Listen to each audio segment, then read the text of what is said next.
Alright. Blade Vortex Occultist build update.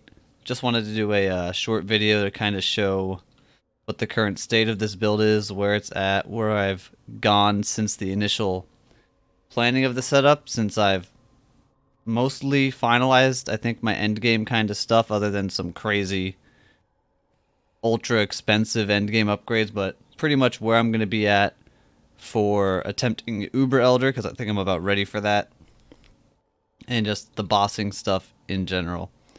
So as of right now, stuff I've done on the character for the endgame bosses, I've done a bunch of Shaper runs, like 11 or 12 Shaper runs. All went very smooth for the most part. I did a bunch of Chayula runs as well, and that was even easier to my surprise. Both the trash clear part and the boss fight part just completely a breeze. Having the two different powerful Vol skills with Vol Blade Vortex and Vol Discipline really helps for a fight like that, especially where it's a kind of a shorter fight. I just kind of stand there and face tank him. It's something else. But then I've done, I believe, a tier 10 Elder is the highest Elder I've done. I haven't gone into any red tier still, so I'm kind of just jumping from yellow tier straight to the Uber. But that's mostly just because I still haven't unlocked red tier maps. I've been sticking to my shaped atlas for the most part. But I'm pretty optimistic for the Uber Elder. The build's been working really well. The tanky stuff is all good to go, and I'm excited.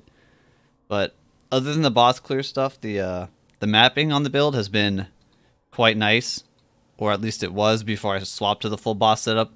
Originally, I was running one extra red socket in my body armor instead of one of these blues.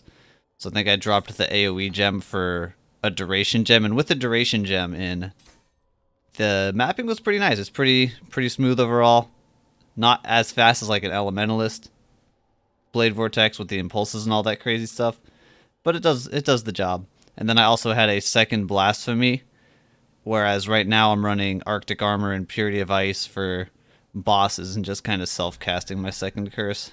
But the mapping, for a boss killing build, I would say really solid as far as boss killing builds go for mapping. The gear is mostly, I would say, pretty much what I was expecting when I came into the original planning of the build. I don't remember if the original plan included using a Shaper Foil over just some random good rare weapon, but the Shaper Foils, I did another video kind of covering how to craft them.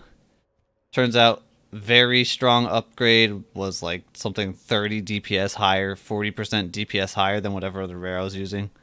So been extremely beneficial from that one. It's put the DPS up to like the kind of numbers that I was hoping I would maybe be able to hit, and now it's just no problem. Then the Incandescent Heart, of course, kind of core item of the build for a lot of LE mitigation. APEP Supremacy with the faster recharge. I actually got a pretty nicely corrupted one with some reduced area damage taken from hits, so that helps against like slams. Syntrek, I've actually got two pairs of Syntrek. This is the one I've been using while mapping. I just recently enchanted another pair for LE Pen, which is a small boss DPS boost. I didn't really need the LE Pen. I really could have just settled for something like flat lightning damage. It was almost the same amount of DPS. And then just Baited Breath, Dream Fragments, and some rares with ES Res. And a helmet with physical damage taken as lightning from the Incursion Temple mods.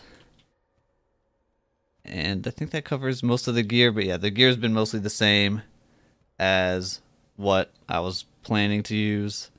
The gems, I've got, the Enfeeble, the Arctic Armor, which will be Purity of Ice for Uber. Leaves me at like 200 open mana. My other aura's there. Vol Discipline and the castle damage taken, and then my kind of utility with Orbis Storms, Power Charge on crit, Arcane Surge, and then my self-casted Assassin's Mark.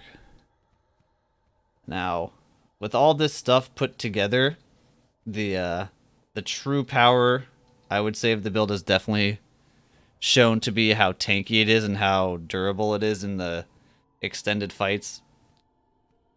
As far as elemental damage is concerned, you can see with the Purity of Ice on, I'm at 79 cold res.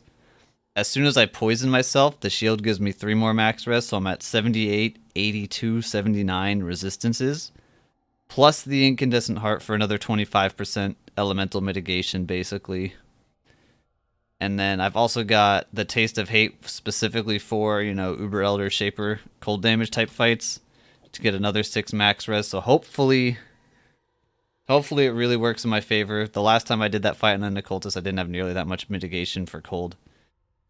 So I'm really optimistic on how that'll go, as long as I don't make a huge mistake. And then Fizz mitigation, I've got the Basalt plus the Taste of Hate plus the helmet kind of all working together. If I don't have my flasks on, physical damage is kind of spooky, but I've actually tanked a few Shaper Slams now with the flasks on and with Fortify up, and I think they do like under 5,000 damage if I've got everything on from a Shaper Slam, so also, pretty good, pretty damn good. But it doesn't stop at just the mitigation. The DPS has been getting up there. As of right now, with the setup I will be using for the Uber Elder fight, which includes putting in the Ellie Pen on the boots, using the level 21 Vol Blade Vortex that I finally got yesterday. I ended up just purchasing one. My path of building listed Shaper DPS with everything up, the flasks up, on Blade Vortex is actually just over 1 million DPS, which is just blows my mind how much it was able to come together. I thought I was going to get like maybe 700k, 800k with really good items, but no, we blew past 1 million. The Vol Blade Vortex I think does like 650k when that's up as well. So hopefully I can phase the fight pretty quickly. But like Shaper fights now, I can almost do an entire Shaper phase if he opens with the beam. He gets like one other attack off and then he gets phased, or if he goes into, ad portals or whatever that happens. But so the fights are quick, the mitigation is good, and the recharge delay on my energy shield is currently at, I have 129% occurrence modifier, which puts it at around 0.9 seconds of not taking damage. That's all it takes, 0.9. And my ES recharge kicks in, and currently I'm sitting at 6,200 ES per second from that recharge. So all in all, build's pretty freaking beastly. I'm really excited. Hopefully the Uber Elder goes well, because I'm going to be trying that tonight as of while we're recording this. So hopefully the Uber Elder goes well. I will be getting a build guide out. Regardless of how that fight goes, I'll be getting a build guide out soon, probably this weekend. And I'm also going to link a paste bin for Path of Building for my current setup, my boss setup, in the description. So if you want to look at that, it'll be there. And I think that covers everything. I think I covered all the bases. Yeah, really, really happy with how this build has ended up. Even if Uber Elder ends up being not what I'm looking for, ends up being pretty tough. How well it farms Shaper and how well it can do Chayula Breachstones by itself is really solid, and that's a lot of currency farming just on those two bosses on hardcore. So yeah, thanks guys for watching. Hope you all enjoyed the video, enjoyed the update, and I will see you next time. Later.